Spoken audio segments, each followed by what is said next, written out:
사무엘상 9장입니다.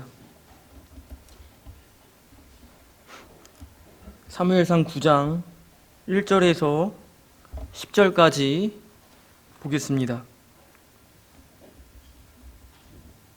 사무엘상 9장 1절에서 10절입니다. 다 찾으신 줄 알고 제가 봉독하겠습니다. 9장 1절입니다. 베냐민 지파에 기스라 이름하는 유력한 사람이 있으니 그는 아비엘의 아들이요 스롤의 손자요 베고랏의 증손이요 아비야의 현손이며 베냐민 사람이더라. 기스에게 아들이 있으니 그의 이름은 사울이요 준수한 소년이라. 이스라엘 자손 중에 그보다 더 준수한 자가 없고 키는 모든 백성보다 어깨 위만큼 더 컸더라.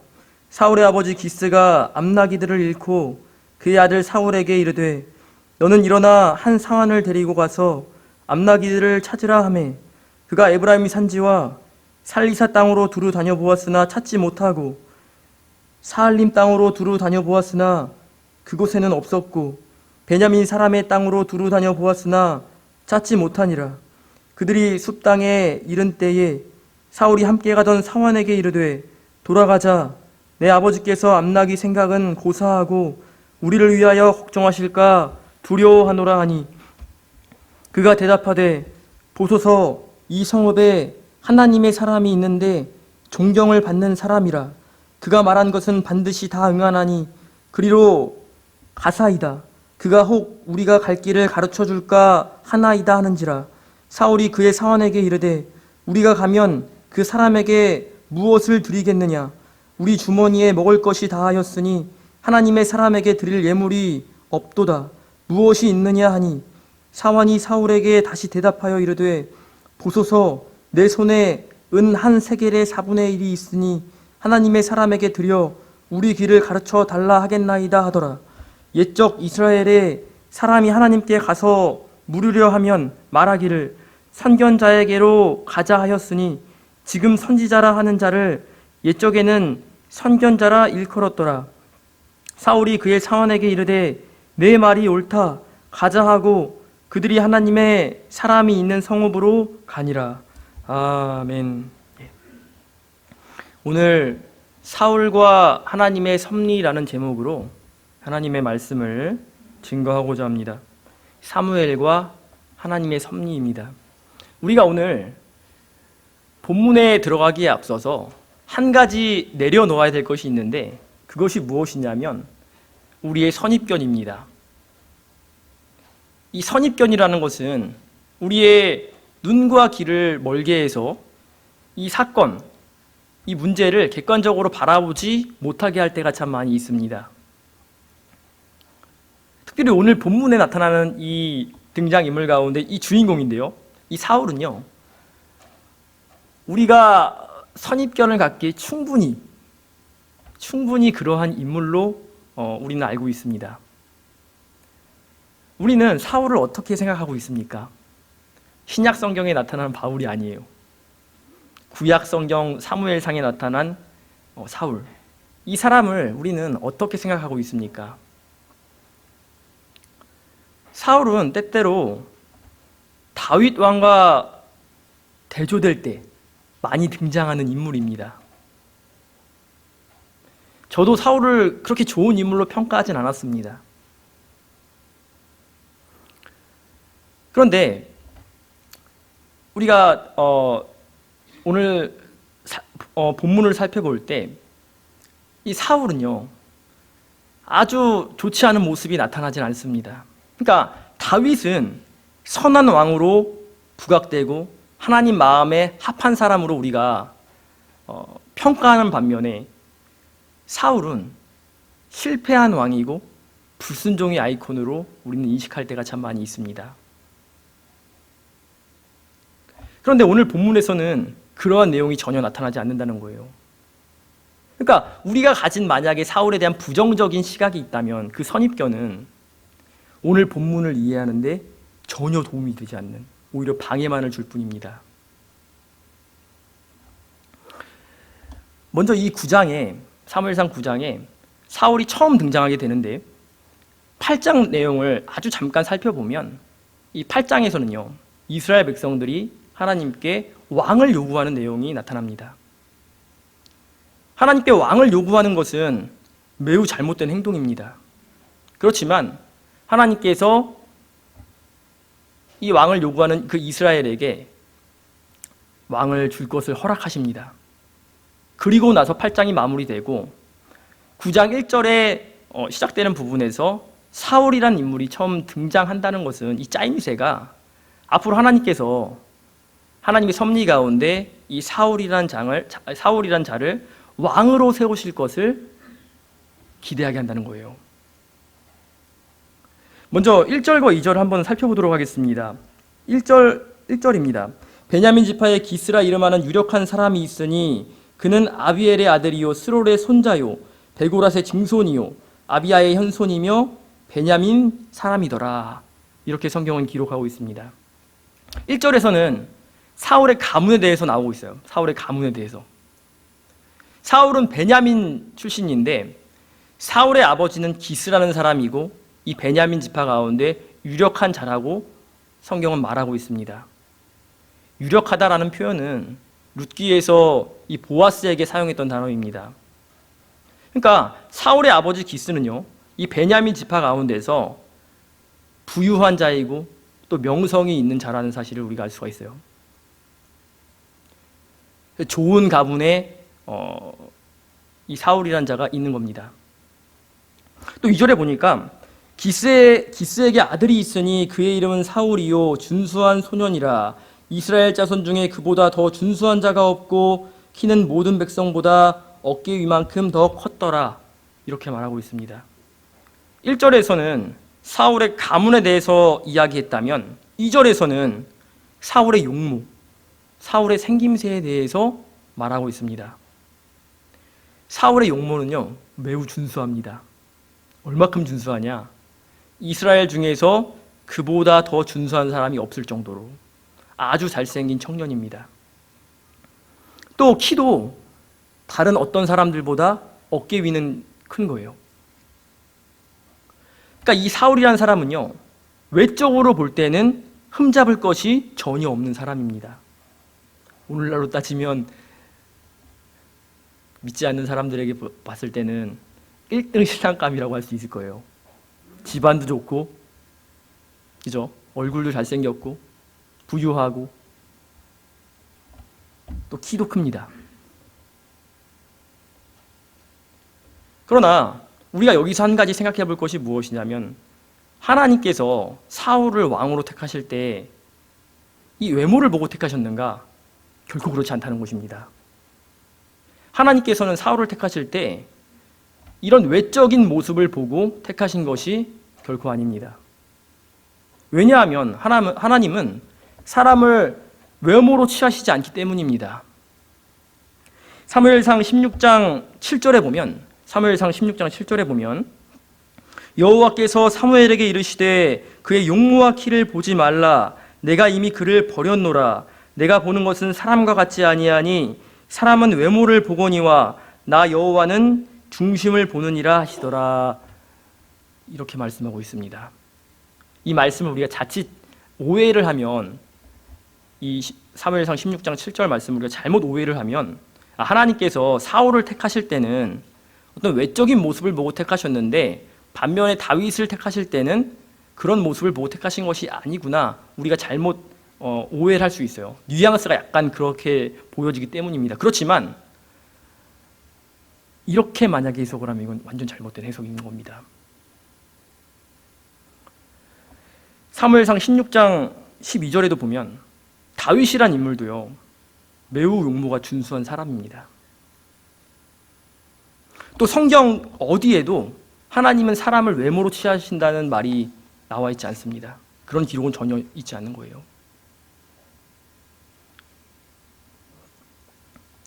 물론 성경은 오늘 본문 1절, 2절에서는 사울의 외적인 모습을 분명히 기록하고 있는 것은 사실입니다. 그렇지만 우리는 이 다음의 내용 3절부터 보면 사울이 충분히 왕이 될 수 있는 자격이 있다는 것을 발견하게 됩니다. 이런 외적인 모습은 분명히 흠이 없지만 그런 모습이 아닐지라도 하나님께서 이 사울이라는 사람을 왕으로 택할 만한 충분한 자질이 이 사울에게 있다는 것이 이 3절부터 나타난다는 거예요. 근데 우리가 이 사울의 이 성격, 사울의 인품을 우리가 살펴보기 전에 먼저 주목해 봐야 할 것이 있는데 그것이 무엇이냐면 하나님의 섭리입니다. 하나님께서는 사울을 왕으로 세우실 것을 뜻하셨습니다. 그러니까 하나님께서 사울을 왕으로 세우시기 위해서 사울과 사무엘을 만나게끔 섭리하는 이 과정이 오늘 본문의 내용입니다. 그러니까 사울이 사무엘을 찾아가게 되는데 의도적으로 찾아가는 것이 아니고 아주 자연스럽게 사울이 사무엘에게 갈 수 있도록 하나님께서 그렇게 인도해 나가신다는 겁니다. 왜 사울이 사무엘을 반드시 만나야 되는가? 하나님의 사람 이 사무엘을 통해서 기름 부음을 받아야 돼요. 기름 부음을 받아야지만 하나님께서 인정하시는 왕이 될 수가 있는 거예요. 그렇기 때문에 사울은 반드시 사무엘을 만나야 된다는 거죠. 하나님의 섭리가 어떻게 이루어지냐면 하나님의 섭리는요. 오늘 첫 하나님의 섭리는 이 기스라는 이 그 사울의 아버지가 암나기들을 잃어버린 데서부터 시작이 됩니다. 3절을 보도록 하겠습니다. 3절에 보면 이렇게 나와 있습니다. 사울의 아버지 기스가 암나기들을 잃고 그의 아들 사울에게 이르되 너는 일어나 한 사환을 데리고 가서 암나기들을 찾으라 하매. 사울의 아버지 기스가 암나기들을 잃어버렸습니다. 무엇 때문에 잃어버렸는지는 알 수 없습니다. 또 어디로 갔는지도 알 수가 없습니다. 그런데 오늘 본문에서 알 수 있는 것은 이 사울의 아버지 기스라는 사람이 사울에게 사환 한 명, 종 한 명을 데리고 가서 암나기를 찾아와라 이렇게 명령을 내렸다는 겁니다. 여기서 우리는 이 사울의 인품을 보게 됩니다. 사울이 정말 왕이 될 수 있는 자질이 있는 사람이라는 것을 보게 된다는 거예요. 4절에 나와 있습니다. 4절을 보도록 하겠습니다.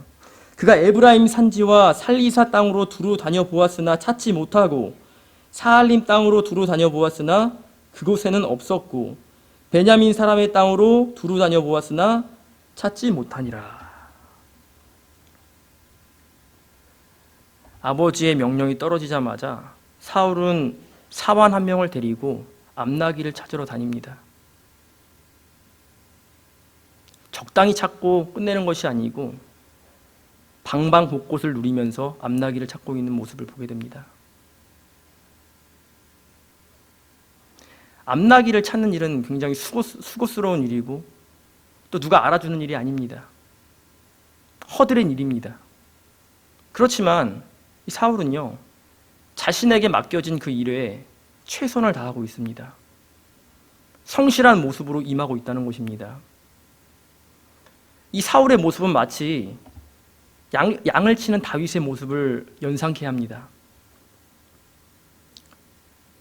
양치기가 얼마나 품격 있는 그러한 직업이겠습니까? 양치기는 굉장히 보잘것없는 직업입니다. 다윗은 아버지의 양들을 칩니다. 어떻게 치는가? 맡겨진 일에 최선을 다해서 치는 겁니다. 얼마큼 열심히 치냐면 다윗이 양을 치다가 만약에 곰이나 사자가 와서 이 양의 우리 가운데 새끼를 움켜가면 이 다윗이라는 이 인물이 이 사자와 곰을 쫓아가서 그 입에서 그 새끼를 건져내는 그러한 위협을 무릅쓰면서까지 자신의 일에 최선을 다하고 있습니다. 아주 보잘것없는 일이고 또 그 양들 가운데서 새끼 한 마리는 정말 별것 아니지만 다윗은요, 자신에게 맡겨진 일에 최선을 다하고 있다는 겁니다. 사울도 똑같습니다. 암나기들을 찾는 것. 이미 사울은 매우 부자입니다. 재력이 있는 사람이에요. 그 암나기들 별거 아닙니다. 그렇지만 아버지가 명령했을 때 적극적으로 순종하는 모습, 최선을 다하는 모습, 불만불평하지 않는 모습, 그것이 4절에 담겨 있다는 거예요.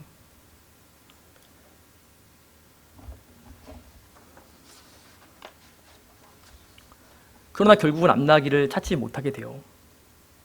그래서 어디까지 가게 되냐면 5절에 보니까 이렇게 나와 있어요. 그들이 숲당에 이른 때에 사울이 함께 가던 사환에게 이르되 돌아가자. 내 아버지께서 암나기 생각은 고사하고 우리를 위하여 걱정하실까 두려워하노라 하니. 숲이란 땅까지 갔습니다. 찾다가 못 찾아서 숲이란 땅까지 갔는데 이 숲 땅은요, 사울이 살고 있는 이 기브아라는 이 지역에서 8km 떨어진 지역이에요. 그러니까 이 당시에 자동차나 어떤 비행기와 같은 운송수단이 없었다는 것을 우리가 고려해 보면, 감안해 보면 이 사울이라는 인물은 이 사환과 정말 여러 곳을 다니면서 이 암나기를 수소문하면서 찾았다는 것을 우리가 생각해 볼 수가 있는 겁니다. 그렇지만 사울은 지쳐 있습니다. 하나님의 섭리의 과정 가운데 사울이 이미 들어와 있고, 또 사울은 그 가운데서 믿음을 지키면서 부모를 공경하면서 맡겨진 일에 최선을 다하면서 나아가지만, 그럼에도 불구하고 하나님의 섭리의 과정 가운데서 사울은 지쳐 있다는 겁니다. 왜냐하면 암나기를 찾지 못했기 때문이에요. 임무를 완수하지 못했기 때문입니다. 그런데 우리는 여기서 아주 중요한 교훈 한 가지를 발견하게 됩니다. 이게 무엇이냐면 하나님의 섭리의 과정 가운데는 방해물이 존재한다는 겁니다. 하나님의 존재 가운데, 하나님의 이 섭리하심의 이 과정 가운데는 방해물 때문에 낙심하고 절망하고 실패할 수 있는 일이 많이 발생한다는 거예요. 그렇지 않습니까? 우리가 주님을 따라가다 보면 항상 순탄하지만은 않습니다. 항상 즐겁지만은 않다는 거예요. 오히려 더 어려울 때가 많고, 더 힘들 때가 많고, 실패하는 것처럼 보일 때가 많고, 하나님께서 응답하여 주시지 않는 것처럼 보일 때가 참 많이 있습니다. 그런데 우리가 여기서 알 것이 무엇이냐면 이것은요, 하나님의 섭리의 과정일 뿐 섭리의 결과가 아니라는 거예요. 우리가 어려움을 당할 때 그것은 하나님의 섭리의 결과가 아니고 하나님의 섭리의 과정이라는 겁니다. 지금 사울은 낙심해 있고 지쳐 있지만 하나님의 뜻은 어떻게 되어 있냐면 아주 잘 이루어지고 있는 거예요. 왜냐하면 이제 6절에 가서 우리가 볼 수 있는데 이 숲당이라는 곳은 하나님의 사람이 거하는 곳이에요. 하나님은 암나기를 찾지 못하게끔 그렇게 만드셨지만 결국 사울을 어디로 인도하시는가? 하나님의 사람이 있는 그곳으로 인도하시는 겁니다. 6절을 한번 보도록 하겠습니다. 6절입니다. 그가 대답하되 보소서, 이 성읍에 하나님의 사람이 있는데 존경을 받는 사람이라. 그가 말한 것은 반드시 다 응하나니 그리로 가사이다. 그가 혹 우리가 갈 길을 가르쳐 줄까 하나이다 하는지라.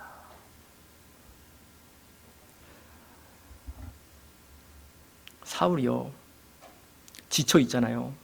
근데 그 가운데서 사울은요, 아버지께 불평하지 않아요. 일단은 충분히 불평할 수 있습니다. 아버지가 도대체 나귀들을 어떻게 관리했길래, 어디다 도대체 잊어버리셨길래 도대체 내가 이렇게까지 수고하는가. 종들을 보내면 되는데 아들인 왜 나까지 보내서 이렇게 고생하게 하는가 생각할 수도 있잖아요. 그렇지만 사울은 그렇지 않은 거예요. 오히려 먼 곳까지 왔을 때에 아버지의 마음을 헤아리고 있습니다. 혹여나 아버지가 우리를 걱정하시진 않을까, 이것을 먼저 생각한다는 거예요. 그러니까 사울은 자신의 일에 맡겨진 일에 최선을 다하는 그런 사람일 뿐만 아니고 부모를 공경할 줄 아는, 아버지의 마음을 헤아릴 줄 아는 그런 인물인 겁니다. 그때에 이 문제를 해결하는 사람이 나타나는데 그 사람이 누구냐면 지금 당장 나타나는 건 아니죠. 원래 같이 했던 동행 인물이죠. 이 문제를 하나님의 섭리 가운데 이 문제를 해결하는 열쇠를 가지고 있는 사람이 누구냐? 바로 사환이에요. 오늘 주인공은 사울이고 사환은 사실은 별로 그렇게 중요한 인물은 아니지만 오늘 본문에서는 매우 중요한 역할을 감당하고 있습니다. 6절을 한번 볼까요? 6절을 봅니다. 그가 대답하되 보소서 이 성읍에 하나님의 사람이 있는데 존경을 받는 사람이라 그가 말한 것은 반드시 다 응하나니 그리로 가사이다. 그가 혹 우리가 갈 길을 가르쳐 줄까 하나이다 하는지라. 사환이 기억을 해낸 겁니다. 이 숲땅에 누가 살고 있냐면 하나님 이스라엘 백성들에게 존경받는 하나님의 사람이 이 땅에 살고 있다. 이것을 기억한 거예요.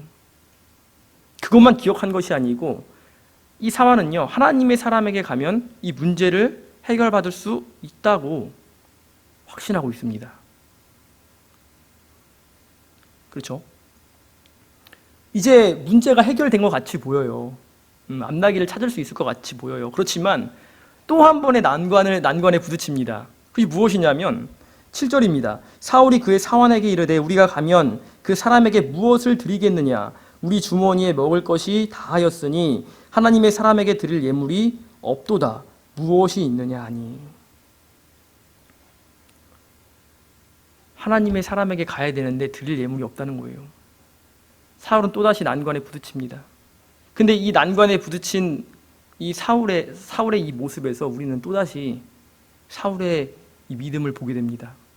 그것이 무엇이냐면 하나님의 사람에게 갈 때 빈손으로 가면 안 된다는 거예요. 그 사실을 아는 겁니다. 그러니까 하나님께서 풍성하게 자기한테 모든 것들을 주셨기 때문에 내가 받은 것이 이렇게 많은데 하나님께 내가 갈 때 어떻게 빈손으로 가겠냐는 거예요, 지금. 그러니까 이 모든 것들은 하나님으로부터 왔다라는 것을 사울은 확실히 믿고 있는 겁니다. 그런데 드릴 것이 없는 거예요. 왜냐하면 사울을 만나기 위해서 의도적으로 온 것이 아니잖아요. 하나님의 섭리 가운데 있지만 사울은 아직 그걸 모릅니다.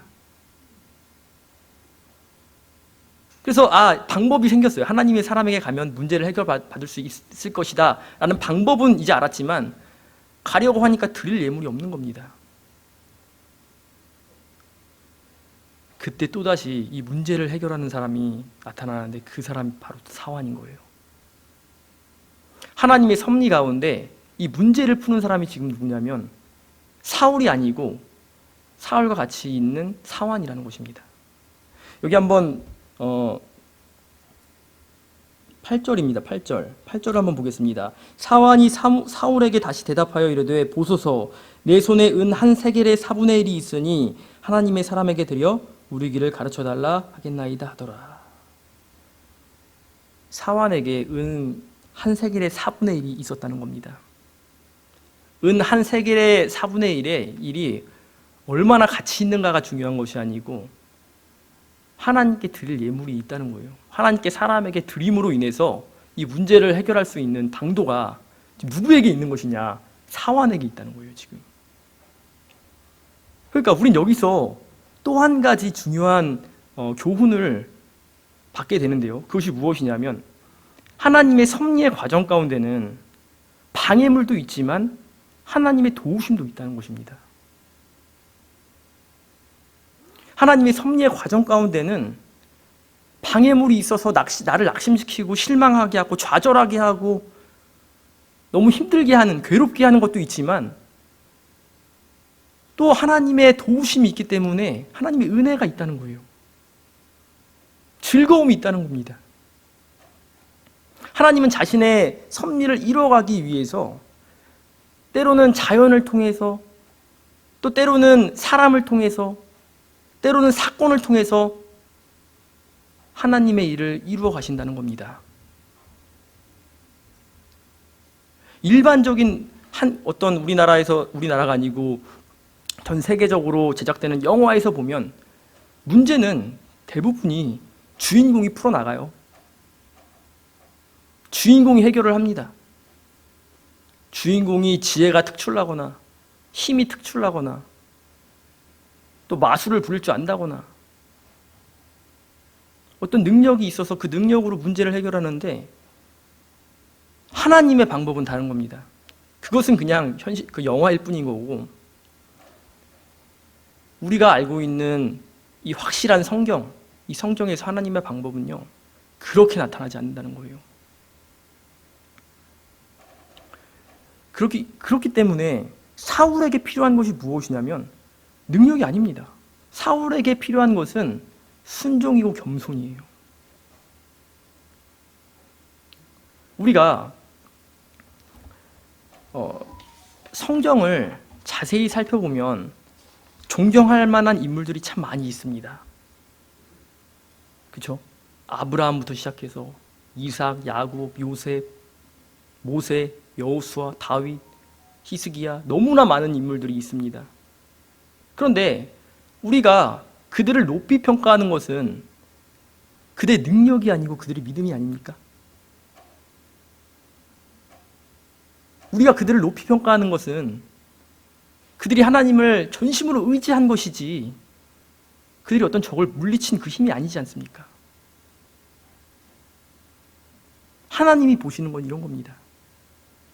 사울이 아니고 사완이 문제를 해결할지라도 하나님은 이 사울에게 어떤 모습을 보시냐면 사울이 키가 큰 거, 돈이 많은 거, 잘생긴 거, 또 가문이 아주 좋은 거 이런 것들을 보시는 것이 아니고 사울이 얼마나 겸손한 사람인가, 사울이 얼마나 성실한 사람인가,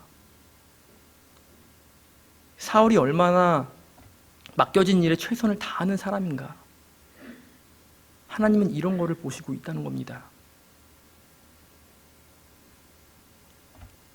사울은 충분히 왕이 될 수 있는 자질이 있는 사람이었습니다. 이 당시에는요. 나중에 왕이 됐을 때는 이제 그때 가서 이제 그때는 안 되지만 왕이 되기 전에 이 사울의 모습은 확실히 왕이 될 만한 충분한 자격이 있는 사람이라는 것을 우리가 알 수가 있습니다. 9절이에요. 옛적 이스라엘에 사람이 하나님께 가서 물으려 하면 말하기를 선견자에게로 가자 하였으니 지금 선지자라 하는 자를 옛적에는 선견자라 일컬었더라. 이렇게 기록되어 있습니다. 옛적에는 이 하나님의 사람을 선견자로 불렀는데 지금은 선지자라 부른다는 거예요. 그러니까 하나님의 사람이 하는 일이 무엇이냐면 하나님의 계시를 받는 사람이 바로 하나님의 사람입니다. 근데 어떤 계시를 받냐면 이스라엘 전체를 위한 계시도 받지만 개인을 위한 계시도 받는다는 겁니다. 암나기를 찾는 이 문제는 이스라엘 전체를 위한 일이 아니고 사울과 그의 아버지 그 개인을 위한 일입니다. 그렇지 않나요? 그렇지만 이 사완과 이 사울이 하나님의 사람을 찾아가는 것은 문제를 해결받기 위해서 하나님의 사람을 찾아가는 것은 아주 옳은 행동입니다. 이것보다 옳은 행동은 없습니다. 잘 보시면 9절에 분명히 예전에 선견자인데 지금 선지자라고 부른다고 이렇게 기록이 되어 있음에도 불구하고 오늘 본문에 보면요 선지자란 표현 나타나지 않아요. 이 사무엘을 지칭해서 선지자란 표현이 나타나는 것이 아니고 하나님의 사람이다 이렇게 기록이 되어 있습니다. 6절에도 그렇게 기록되어 있고요. 7절, 8절, 10절 4번이나 하나님의 사람이다 이렇게 표현을 해요. 이것은 이 하나님의 사람이 하나님께서 함께 하시는 사람, 하나님의 능력이 임한 사람, 하나님과 동행하는 사람인 것을 강조하는 표현이에요. 그것을 강조하기 위해서 선지자라는 이름보다는 하나님의 사람이라는 이런 표현을 사용했다는 겁니다. 그러니까 하나님의 사람은 하나님께서 함께 하시는 사람이고 하나님의 능력이 임한 사람이니까 어떤 문제를 해결받을 때 하나님에게 사람에게 찾아가는 것은 아주 올바른 행동이 될 수가 있는 겁니다. 열왕기하 4장에도 보면 위기에 처한 그 가난한 과부가 나타나요. 그가 엘리사를 찾아갔을 때 그 위기에서 벗어나고 그 문제를 완전히 해결받습니다. 우리도 그러한 사람이 되어야 됩니다. 겸손하게 우리 어떤 문제가 있을 때에 하나님께 직접 아뢰는 것도 매우 중요하고 또 아울러서 하나님의 종을 찾아가서 기도를 부탁하고 또 조언을 구하는 것은 하나님이 보실 때 아주 좋은 일이고 아주 옳은 행동이라고 볼 수가 있는 겁니다. 왜냐하면 그 겸손하게 주님을 찾을 때 또 주님의 종을 찾아갈 때 거기서부터 문제가 해결되기 때문이에요. 마음이 강팍하거나 교만한 사람은 그렇지 않습니다. 에휴, 뭐 찾아가도 되겠어. 내가 기도하고 말지. 그렇지가 않습니다. 그렇지가 않은 거예요. 성경에는요, 선지자들을 찾아가서 문제를 해결받는 그러한 경우가 참 많이 있었습니다. 우리도 그러한 사람들이 되었으면 좋겠습니다. 자, 마지막 10절입니다. 사울이 그의 사환에게 이르되 내 말이 옳다. 가자 하고 그들이 하나님의 사람이 있는 성읍으로 가니라. 사울이 그 사환에게 이제 이렇게 말합니다. 내 말이 옳다. 그쪽으로 가자. 사울은요, 종이라고 해서 무시하지 않습니다.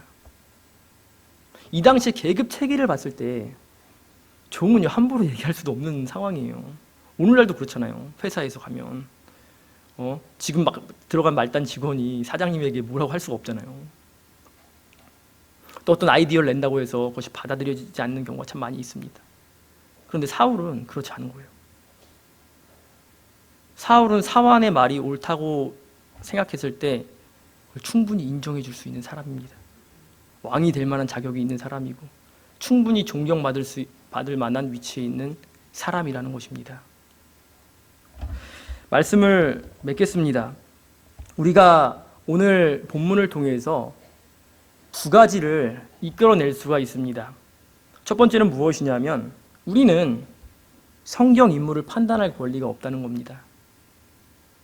저도 사울을 많이 판단했습니다. 다윗을 부각시킬 때 사울의 안 좋은 점을 많이 나타냈습니다. 물론 괜찮습니다. 그런데 우리가 때로는요, 자살에 대해서 이야기할 때, 자살에 대해서 서로 말할 때 이 사울이란 인물을 끌어올 때가 참 많이 있어요. 왜냐하면 사울이 자살을 했거든요. 그러다 보니까 이런 질문을 종종 받습니다. 사울은 천국에 갔습니까? 아니면 지옥에 갔습니까? 어디 갔습니까? 알 수가 없습니다. 하나님만 아십니다. 하나님만 아시죠. 예, 죽어보면 알겠죠. 그렇지만 우리가 그 사실은 알 수 없지만 우리가 본문을 통해서 알 수 있는 것은 무엇이냐면 오늘 본문에서만큼 이 사울이라는 사람은요, 외적인 모습뿐만 아니고 내적으로 볼 때도 흠잡을 것이 없는 충분히 왕이 될 자질이 있는 그런 사람이었다는 거예요. 그러니까 우리가 사울을 먼저 판단하기 전에 생각해 볼 것이 무엇이냐면 우리에게는 오늘 사울과 같은 이 성실함과 믿음과 맡겨진 일에 최선을 다하는 그러한 성실함이 우리에게 있는지를 우리에게 먼저 질문을 던져봐야 된다는 거예요.